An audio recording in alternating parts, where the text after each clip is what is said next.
E aí eu fiz algumas críticas também a isso, dizendo que a ciência tem as suas limitações.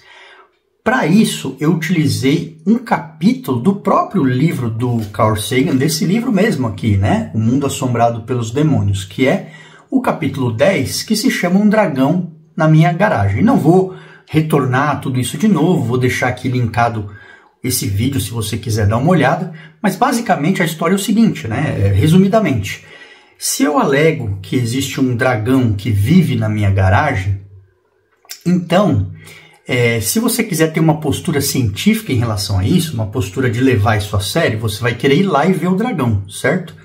Eu vou abrir minha garagem e você vai olhar lá dentro e provavelmente nada de dragão.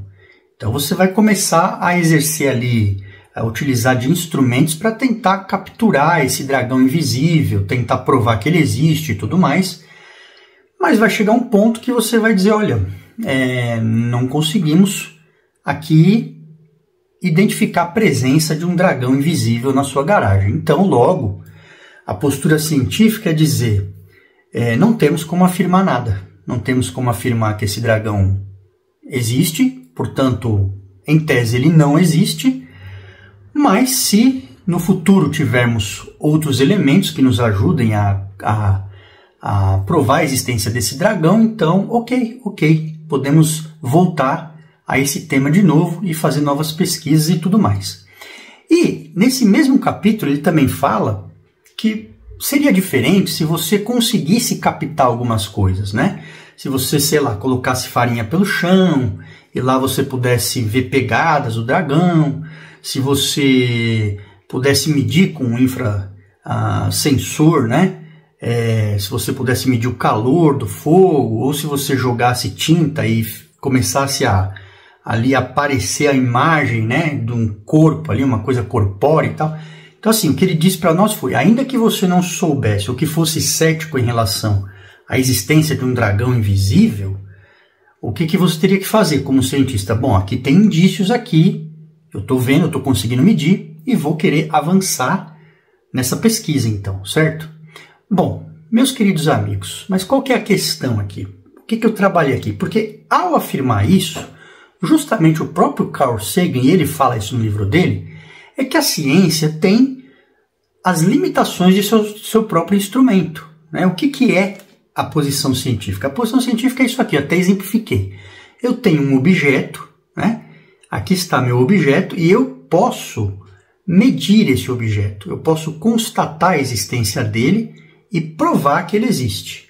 Então, se eu posso medir, se eu posso provar que isso aqui existe, então cientificamente eu posso afirmar que isto né? Posso afirmar a existência disso aqui, certo?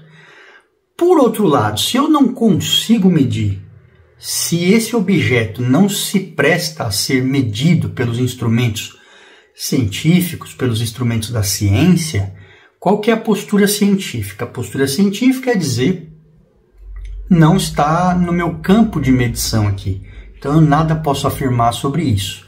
Nem que existe, e aí está a parte importante, nem que não existe, né?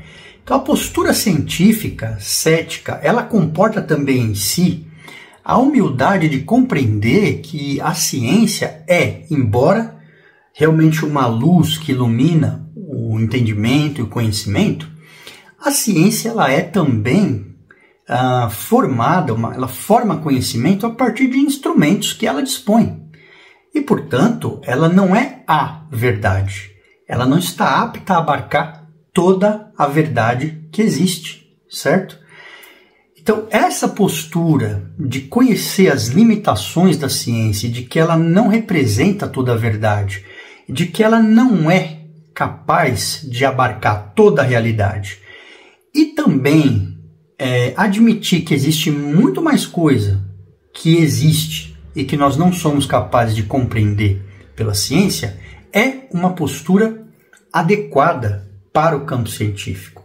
O problema é quando, e esse é um problema do nosso tempo, do tempo depois da modernidade, né?